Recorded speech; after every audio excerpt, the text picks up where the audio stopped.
जी हाँ, इस वक्त की बड़ी खबर सबसे पहले आपको बता दें, ईरान के पूर्व राष्ट्रपति इब्राहिम रईसी की मौत को लेकर सनसनीखेज दावा सामने आया है। पेजर ब्लास्ट में रईसी की मौत होने का शक है। इब्राहिम रईसी के पेजर में धमाका होने का शक है। ईरानी सांसद अहमद बख्शायेश अर्देस्तानी ने ये बहुत बड़ा दावा किया है। यानी ये दावा किसी और का नहीं बल्कि ईरान के ही एक सांसद का है। हेलीकॉप्टर क्रैश होने से हम सब ये जानते हैं कि इब्राहिम रईसी की मौत हुई थी। इजराइल हिजबुल्लाह में विध्वंसक जंग चल रही है। युद्ध के मैदान से ये जो अहम रिपोर्ट सामने आई है, अहम जानकारी सामने आई है, ये चौंकाने वाली है। ईरानी सांसद अहमद बख्शायेश ये दावा कर रहे हैं कि पेजर में धमाका होने की वजह से इब्राहिम रईसी की मौत होने का शक है।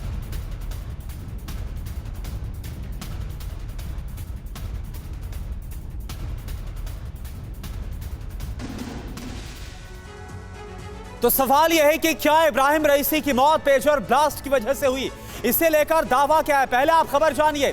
इब्राहिम रईसी की मौत पर बहुत बड़ा दावा। ईरानी सांसद अहमद बख्शायेश अर्देस्तानी का यह दावा है पेजर ब्लास्ट में रईसी की मौत हुई होगी। रईसी के हेलीकॉप्टर में पेजर फटने का शक जाहिर किया गया है।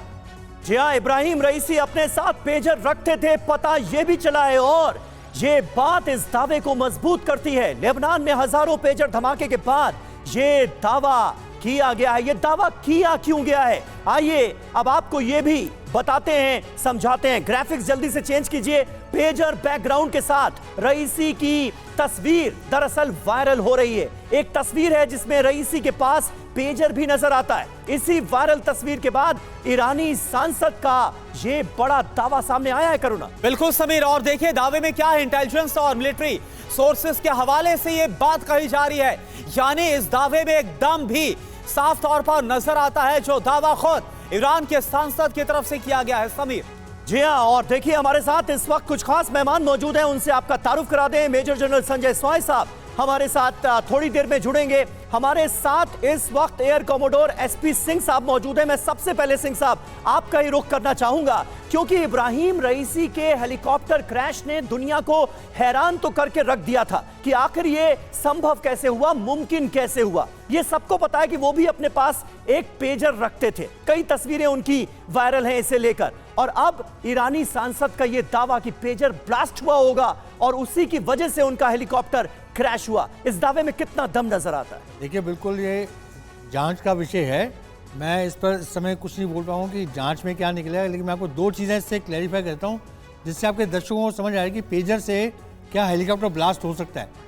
देखिए, पेजर एक बहुत छोटा सा डिवाइस है जो एक छोटा सा चार्ज लेके चलता है, जिसका ब्लास्ट होने से एक ह्यूमन बॉडी जो है उसको डिसइंटीग्रेट कर सकते हैं। एक इंसान को नुकसान होता है, वो मर सकता है। लेकिन जो हेलीकॉप्टर, जो वीआईपी हेलीकॉप्टर जैसे रईसी को लेके जा रहे थे, इन हेलीकॉप्टर्स में बड़े सारे सेफ्टी इक्विपमेंट होते हैं। इनको एंटी ब्लास्ट लेके किया जाता है। इनके सारे जो कंट्रोल मैकेनिज्म है हेलीकॉप्टर के बाहर हैं और जो कॉकपिट है वो काफ़ी आगे है।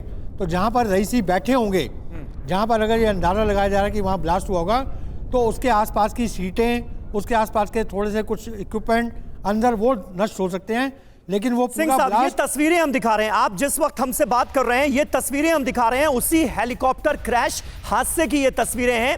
पहली तस्वीर में आपको नजर आएंगे इब्राहिम रईसी जो अपने हेलीकॉप्टर में बहुत शांति से बैठे हुए हैं, और दूसरी तस्वीर हेलीकॉप्टर हादसे की है जब उनका हेलीकॉप्टर क्रैश हो गया उस वक्त की तस्वीरें। इन तस्वीरों को देखिए और हेलीकॉप्टर ये देखिए जिसमें सवार थे इब्राहिम रईसी, अगर उस हेलीकॉप्टर में उनके साथ ये मान लिया जाए, ये तस्वुर किया जाए कि पेजर भी था और पेजर में ब्लास्ट होता है, तो फिर ये क्रैश संभव है या नहीं? देखिए, पेजर ब्लास्ट से, अगर पेजर ब्लास्ट जो है इसके हेलीकॉप्टर के इंजन सेक्शन में, यहाँ कॉकपिट में नहीं होता है, तो उससे इतना बड़ा नुकसान नहीं हो सकता है क्योंकि पायलट बड़े आगे सेफ बैठे होते हैं। वो बिल्कुल कैबिन में डिफरेंस होता है।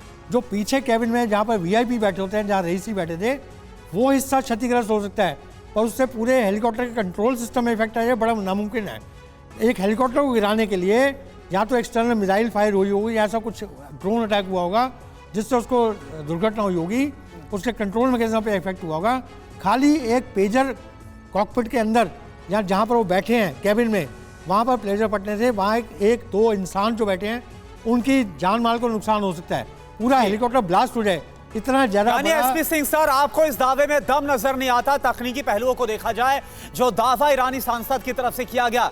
लेकिन इस बीच एक और बड़ी खबर बताए, 19 मई इसी साल 19 मई को हुई थी इब्राहिम रईसी की मौत।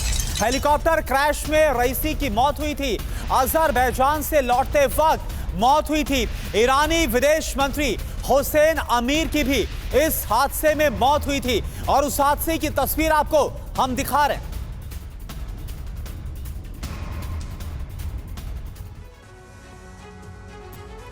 लेकिन सबसे बड़ा सवाल यही है कि पेजर ब्लास्ट में तो कहीं रईसी की मौत नहीं हुई। ईरानी सांसद ने जो कहा है उसे नजरअंदाज तो नहीं किया जा सकता। आइए जानने की कोशिश करते हैं कि वो कहने की कोशिश क्या कर रहे हैं। रईसी पेजर का इस्तेमाल करते थे, ये अहमद बख्शायेश कह रहे हैं ईरानी सांसद।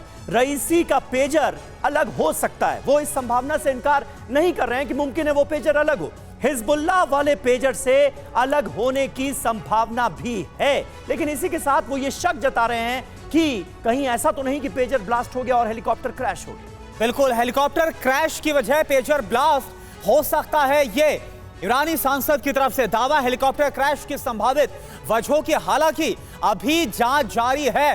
हिजबुल्लाह के पेजर खरीद में ईरान का बड़ा रोल है, यह हम सभी जानते हैं, इसलिए यह शक जाहिर किया जा रहा है। लेबनान पेजर धमाकों की जांच ईरान को भी करनी चाहिए, यह मांग भी ईरानी सांसद अहमद बख्शायेश की तरफ से उठाई गई है।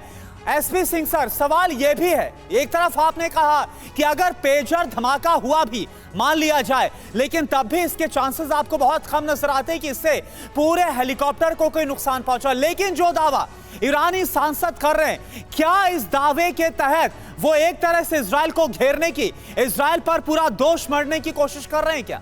जी हाँ, आपकी ये बात हो सकती है। देखिए, मैं फिर से क्लैरिफाई कर देता हूँ कि हो सकता है रईसी की मौत पेजर फटने से हुई हो, मुझे उसमें ब्लास्ट से हुई हो, मुझे उसमें डाउट नहीं है। लेकिन सिर्फ रईसी की मौत पेजर से होना वो जायज़ लगता है, लेकिन पूरा हेलीकॉप्टर तबाह हो जाना वो जायज़ नहीं है। तो ये दो चीज़ों को जोड़ के शायद जो आप जैसे बोल रहे हैं कि शायद वो इजराइल को ब्लेम करना चाहते हैं। नहीं सर, लेकिन सिंह साहब ये तो ब्लास्ट की इंटेंसिटी पर निर्भर करता है ना। अगर ब्लास्ट बड़ा हो गया तो फिर हेलीकॉप्टर तो क्रैश हो गई। मैं वही तो आपको समझा रहा हूँ। आप ये सोचिए, मैं आपको एग्जांपल देता हूँ। जैसे मान लिया दिवाली में आप बच्चों को छोटे छोटे लाल पटाखे जाने के लिए, हाँ। उससे कितना नुकसान होगा, लेकिन आप बड़ा गोला बम दे देंगे, उससे कितना नुकसान होगा।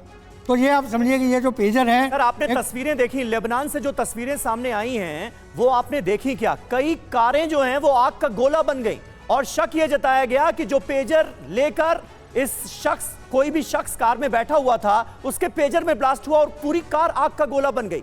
3 ग्राम PETN विस्फोटक हर पेजर में प्लांट किया गया था, यह जानकारी सामने आई। तो अगर इस लेवल पर ब्लास्ट होता है तो फिर तो हेलीकॉप्टर क्रैश नहीं हो जाएगा। वो यही मैं आपको समझा रहा हूँ कि जो जितना मैक्सिमम चार्ज वो कैरी कर सकता है ब्लास्ट का, वो 3 ग्राम या 2 ग्राम या 5 ग्राम, उससे ज़्यादा नहीं है। उतने ग्राम में जो डैमेज है वो ह्यूमन को बॉडी को डैमेज कर सकता है कि पूरी ह्यूमन बॉडी को डिसइंटीग्रेट कर दे, ब्लास्ट कर दे। लेकिन एक पूरे हेलीकॉप्टर को उड़ा देना हवा में वो नामुमकिन है, बिकॉज उसके लिए आपको इंजन के पास होना चाहिए ताकि इंजन ब्लास्ट हो। अगर आप पीछे कैबिन में बैठे हैं तो कैबिन का हिस्सा क्षतिग्रस्त होता है, लेकिन हेलीकॉप्टर फिर भी फ्लाईवर रहेगा। तो क्रैश होने की संभावना बहुत कम है। मैं नहीं कह रहा कि बिल्कुल नहीं है, लेकिन बहुत कम है। तो ये जो जोड़ा जा रहा है इन दो चीज़ों को, ये मेरे हिसाब से एक नया शगुफा निकाला गया है कि उन दोनों चीज़ों को जोड़ दिया जाए। ठीक है, आपको शगुफा नजर आ रहा है कि जो पेजर कैरी कर रहे थे इब्राहिम रईसी, उसमें ब्लास्ट हुआ होगा ईरानी सांसद की तरफ से, जो शक जाहिर किया गया। आप देखें, हमारे साथ राजीव सरदाना सर भी जुड़ गए। राजीव सरदाना सर, आपको कितना दम नजर आता है ईरानी सांसद की तरफ से दावा कि पेजर ब्लास्ट हो सकता वजह जो इस साल 19 मई को हेलीकॉप्टर क्रैश हुआ था और इसमें ईरान के जो पूर्व राष्ट्रपति है इब्राहिम रईसी, उनकी मौत हो गई थी, इसमें आपको दम नजर आ रहा है? देखिए, मैं बिल्कुल नहीं मानता कि एक पेजर से एक जो डिफेंस का हेलीकॉप्टर है वो उड़ाया जा सकता है। ये कोई सिविलियन हेलीकॉप्टर नहीं है, ये एक फौजी हेलीकॉप्टर है जिसके अंदर क्षमता है कि ये नहीं उड़ाया जा सकता। मेरा यही मानना है। और कोई एक्सप्लोजिव रहा हो उसके अंदर जिसको इस पेजर ने ट्रिगर किया हो, उस छोटे धमाके से बड़ा धमाका किया हो, और कोई एक्सप्लोजिव रहा हो जहाज में, तो मैं मान सकता हूँ, लेकिन सिर्फ एक पेजर के जो चार्ज है उससे मैं हेलीकॉप्टर के उड़ने के लिए सहमत नहीं हूँ। ठीक है, ये आप महत्वपूर्ण बात कह रहे हैं सिंह साहब, लेकिन एक चीज मैं इसमें और जोड़ना चाहूंगा कि जब लेबनान में पेजर धमाकों की खबरें सामने आई, इलेक्ट्रॉनिक डिवाइसेस एक एक करके फटने लगी, हजारों डिवाइसेस में ब्लास्ट हुआ, उस वक्त ये जानकारी भी सामने आई कि ईरान के राजदूत के पास भी यही पेजर था। यानी वो पेजर जिसे मंगवाया गया था हिजबुल्लाह के लिए इस्तेमाल कर रहे थे ईरान के राजदूत। यूक्रेन के राजदूत के पास भी इस तरह के पेजर होने की खबरें सामने आई। तो क्या यह मुमकिन हो सकता है क्या कि वो पेजर इब्राहिम रईसी के पास भी चला गया हो और उस पेजर में ब्लास्ट हुआ हो? ये सारी संभावनाएं देखिए नजर आती हैं, इन पर आगे भी हम बात करेंगे। लेकिन इजराइल के खिलाफ इराक ने भी खोला है मोर्चा। इराक का इजराइल पर ताबड़तोड़ हमला, इराक का इजराइल पर सीरियल ड्रोन अटैक। ये देखिए उसी से जुड़ी तस्वीरें हम आपको दिखा रहे हैं। इराक ने इजराइल पर ताबड़तोड़ हमले शुरू कर दिए हैं। इराक ने मोर्चा खोल दिया है इजराइल के खिलाफ। इजराइल की सरजमीन पर किस तरह से ताबड़तोड़ हमलों को अंजाम दिया गया है इराक की तरफ से, ये आप देखिए। और देखिए एक और बड़ी खबर है, इराक ने इजराइल पर हमले का वीडियो भी जारी किया है। इस्लामिक रेजिस्टेंस ने इजराइल पर हमला किया है। ईरान समर्थित विद्रोही गुट है इस्लामिक रेजिस्टेंस, और ये देखिए इस्लामिक रेजिस्टेंस के हमले का ये वीडियो है। इराक ने इजराइल पर जो हमला हुआ इसका वीडियो भी जारी किया है। इस्लामिक रेजिस्टेंस ने इजराइल पर इस हमले को अंजाम दिया। और एक बार फिर से आपको बता दें, ईरान समर्थित ये एक और प्रॉक्सी संगठन है, विद्रोही गुट है इस्लामिक रेजिस्टेंस, जिसने इजराइल पर इस हमले को अंजाम दिया।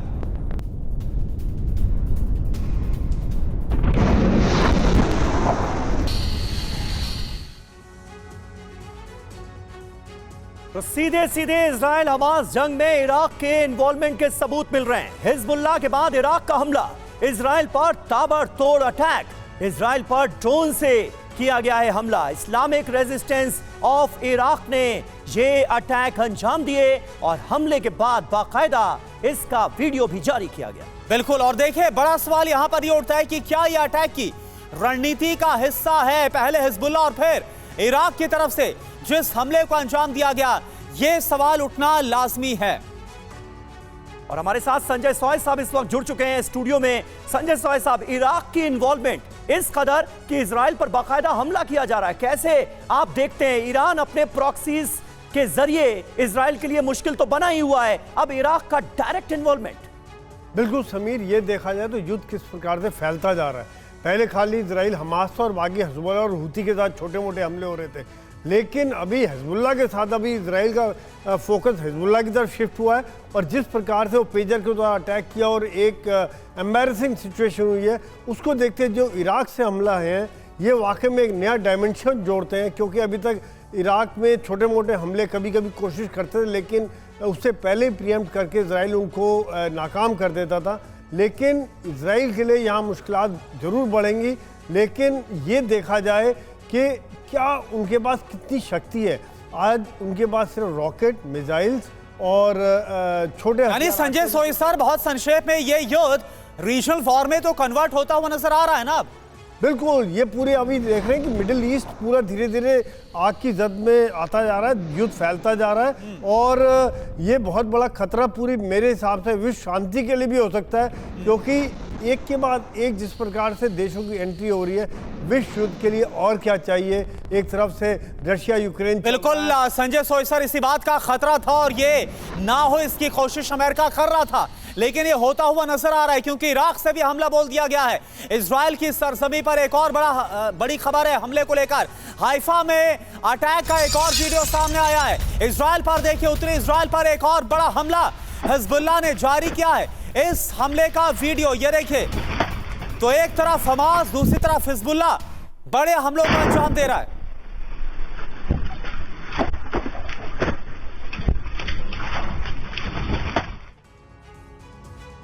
तो देखिए, हाइफा को जो कि पोर्ट सिटी है, इसे बड़े पैमाने पर निशाना बनाया गया है। लेबनान की सरजमीन से हिजबुल्लाह ने ताबड़तोड़ अटैक्स अंजाम दिए हैं, हाइफा को निशाना बनाते हुए और इजराइल के कई शहरों पर रॉकेट अटैक की खबरें। इराक के विद्रोही गुट ने हमला किया है। इजराइल के कई शहरों पर रॉकेट से हमले अंजाम दिए गए हैं। खासा नुकसान हुआ है, इसकी खबरें भी सामने आ रही हैं। जानकारी यह मिली है कि इराक के विद्रोही गुट इन हमलों के पीछे हैं। तो अब देखिए कैसे इजराइल की मुसीबत बढ़ती हुई नजर आ रही है। इजराइल के खिलाफ अब कितने फ्रंट खुल गए हैं, या आप जरा समझिए। गाजा से अगर बात करें तो लगातार इजराइल के खिलाफ हमला बोला जा रहा है। इधर लेबनान की बात करें तो हिजबुल्लाह इस वक्त इजराइल के खिलाफ हमलों को अंजाम दे रहा, अटैक कर रहा। और इराक की बात करें, इस्लामिक रेजिस्टेंस ऑफ इराक का भी जो हमला है वो सामने आया, यानी कि अब जो इराक है वहां से भी हमलों को अंजाम दिया जा रहा। और वहीं यमन की बात करें तो विद्रोही गुट हूती का भी हमला इजराइल के खिलाफ देखने को मिलता है। कमांड सेंटर क्या है? ईरान, क्योंकि इजराइल के खिलाफ सभी देशों को ईरान संगठित कर रहा है और ईरान अपने सभी जो प्रॉक्सीज हैं उनको और ज्यादा मजबूत करते हुए इजराइल की मुश्किलें बढ़ा रहा है। इसी को लेकर एसपी सिंह सर, मेरा सवाल आपसे है, ये जो ताजा हमला हुआ, चाहे हिजबुल्लाह का हो या फिर इराक से जो हमला हुआ है, कई संगठन एक साथ मिलकर इजराइल के खिलाफ हमला बोल रहे हैं। कितनी चुनौतियां, कितनी मुश्किल बढ़ती हुई आपको नजर आ रही है इजराइल की? बिल्कुल, इसमें डाउट नहीं है, इजराइल की चुनौतियां बढ़ती जा रही हैं। पर आपको ये ध्यान रखना पड़ेगा, इजराइल एक ऐसा देश है जहाँ पर हर नागरिक जो है वो अपने देश को सबसे आगे रखता है। तो उनका जो जज्बा है और जो उनकी टेक्नोलॉजी है, आप उसको कंट्रोल नहीं कर पाओ, बहुत बेहतर है। इसके रहते वो इन सभी के साथ मुकाबला कर सकते हैं। तो एक चीज़ जो है बड़ी समझने वाली है कि इजराइल जो समय वॉर लड़ रहा है वो वॉर ऑफ सर्वाइवल है। वो अपने उनके सर्वाइवल की वॉर है, जैसे हॉलोकॉस्ट में होता। तो इसको वो वॉर को जीत कर ही रहेगा। उनके मुकाबले में कौन खड़े हैं? वो हिपोक्रेट्स खड़े हैं जो यूएनओ के शेल्टर लेते हैं जब उन पर अटैक होता है कि गरीबों में अटैक हो रहा है, मजलूमों में अटैक हो रहा है, बुजुर्गों में अटैक हो रहा है। वही सारे देश जो एक पर्टिकुलर धर्म के हैं, इस्लामिक धर्म के, वो सारे जुड़ के इसको अटैक है। वैसे कहते हैं टेररिज्म का कोई धर्म नहीं होता, पर यहाँ पर क्या है, ये कोई एक धर्म नहीं है। तो आप इराक और ईरान जो एक दूसरे कट्टर दुश्मन हैं, वो आज इकट्ठे होकर खड़े इजराइल के अगेंस्ट खड़े हो गए। ये किस लिए खड़े हो गए?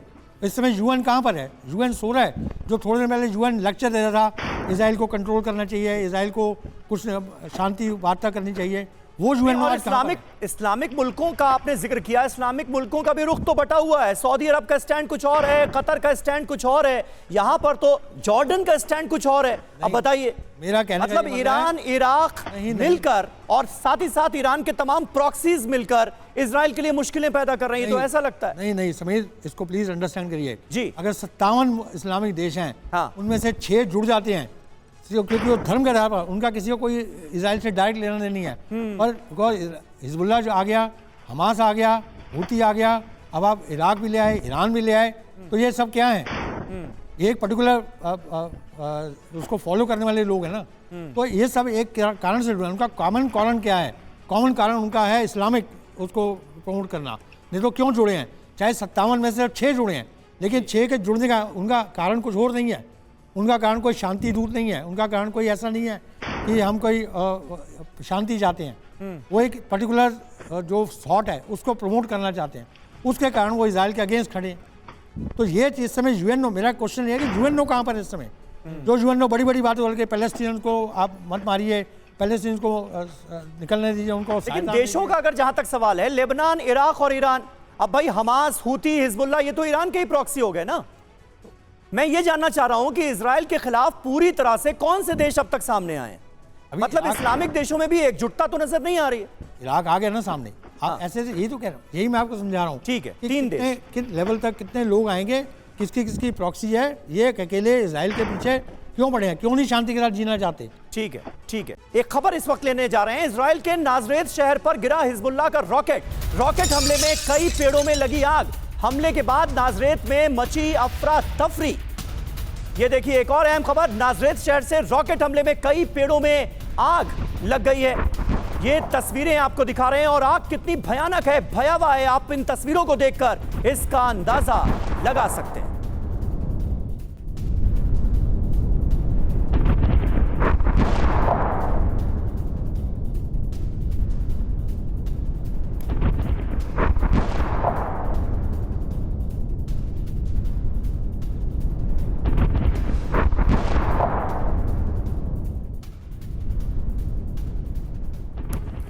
तो देखिए, जिस तरह से इजराइल के खिलाफ हमला बोला जा रहा है, चाहे वो इराक हो या फिर हिजबुल्लाह, इसके बाद से इजराइल काफी भड़क गया है। इजराइल के हिजबुल्लाह को बहुत बड़ी धमकी इजरायली रक्षा मंत्री योव गैलेंट ने हिजबुल्लाह को धमकी दी है।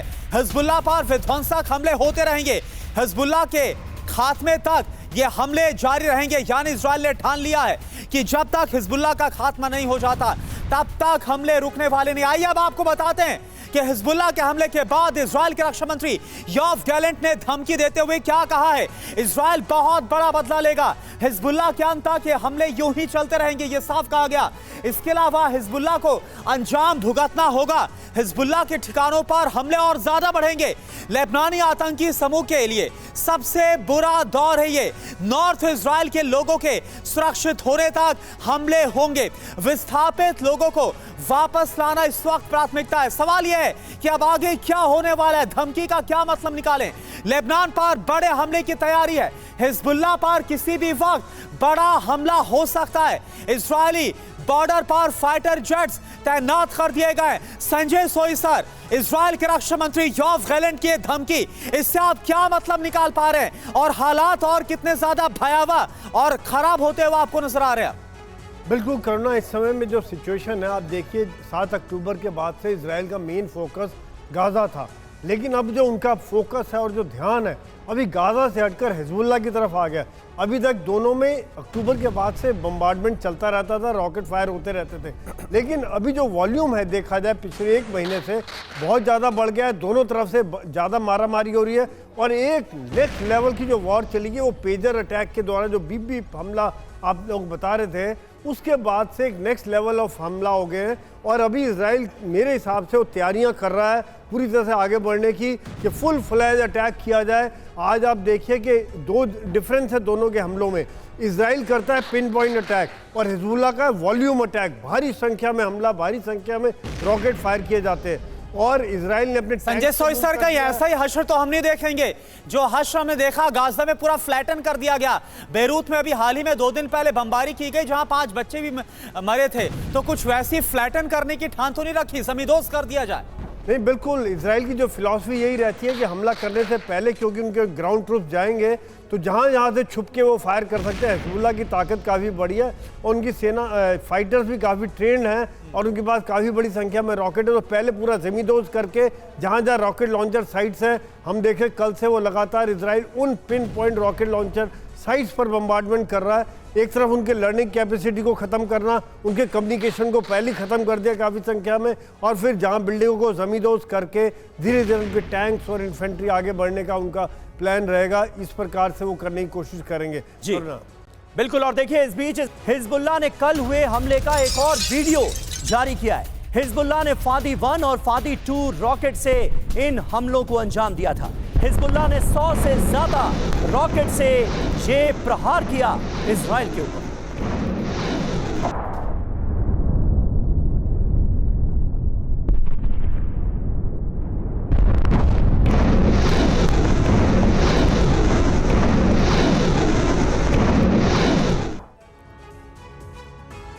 तो इजराइल में फादी से विध्वंस, जी हां, इजराइल पर फादी 1 और फादी 2 से जो बड़ा हमला अंजाम दिया गया, आप जरा देखिए इसकी ताकत क्या है और इसकी रेंज क्या है। तो इजराइल में किस तरह से विध्वंसक प्रहार किया गया, आप देखिए। फादी 1 की बात करें 80 किलोमीटर की रेंज है इसकी, और फादी 2 की बात करें तो 105 किलोमीटर की इसकी रेंज है। खास बात क्या है, कत्यूशा और बुरकान रॉकेट से भी ज्यादा ये जो हमला है वो किया गया है।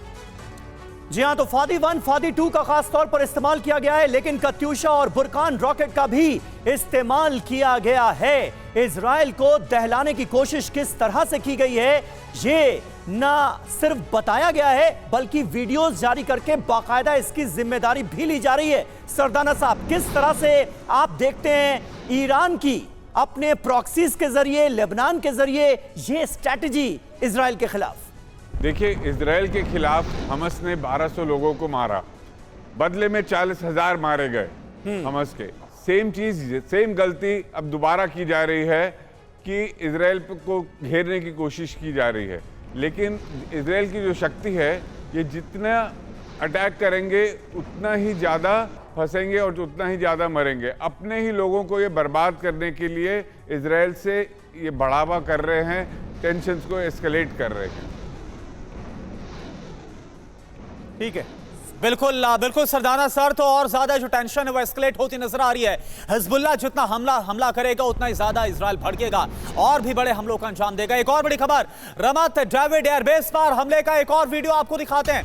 एयरबेस पर कल हुआ था बहुत बड़ा हमला, हिजबुल्लाह ने जारी किया है हमले का ये वीडियो। ये देखिए आप, रमत डेविड एयरबेस का ये वीडियो है। हिजबुल्लाह ने इस वीडियो को जारी किया है जहां पर हमले को अंजाम दिया गया। एयरबेस पर कल बहुत बड़ा हमला हुआ था।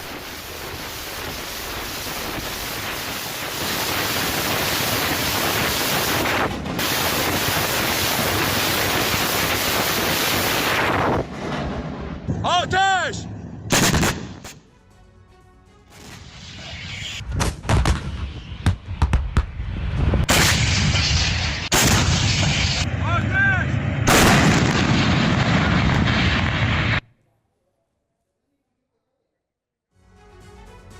और इसके अलावा खबर यह सामने आ रही है कि बड़े हमले की तैयारी में है हिजबुल्लाह। अगले 24 घंटे में हो सकता है और बड़ा हमला।